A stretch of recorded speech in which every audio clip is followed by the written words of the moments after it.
This is no joke in my mind. If it was an inch lower, it would be a different story today.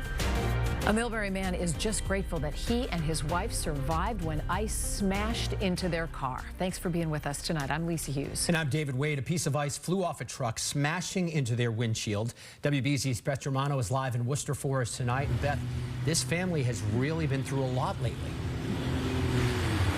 Well, the driver is fighting stage 4 cancer, and all this happened as he was on his way home from a doctor's appointment that he has every 2 weeks. It was all too close from being even more serious, an inch or two making all the difference.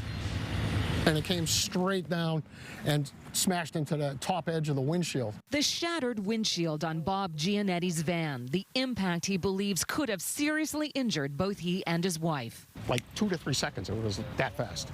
All the damage left behind, that's now in the hands of a mechanic. What sounded like an explosion hitting where he believes was a more fortunate place. There's a very foam-covered hood liner in there, and that's what stopped the impact on my wife's face. It all came from a large sheet of ice that went flying off a truck in front of him as he traveled on Route 146 in Uxbridge. Sheet of ice, like it looked like a picture frame, like in a cartoon, just come flipping off the top of this truck, and it kept getting higher and higher. And as it fell, he swerved to avoid it and swerved back onto the highway. That motion, he says, likely helped. And if it was 1 inch lower, it would have hit her. And you don't want to think about No. the result. No. It was an emotional encounter for Gianetti, a retired firefighter who is fighting terminal cancer and was on his way home with his wife from a chemotherapy appointment.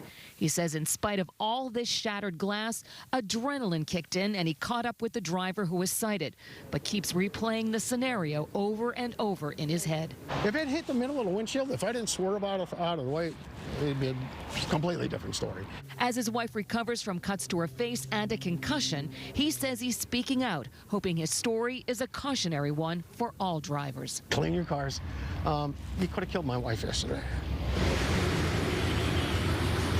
Now, the car is at this Worcester auto body shop for repairs, but Bob Gianetti says what happened to both he and his wife will take much longer to get over as they were covered in glass.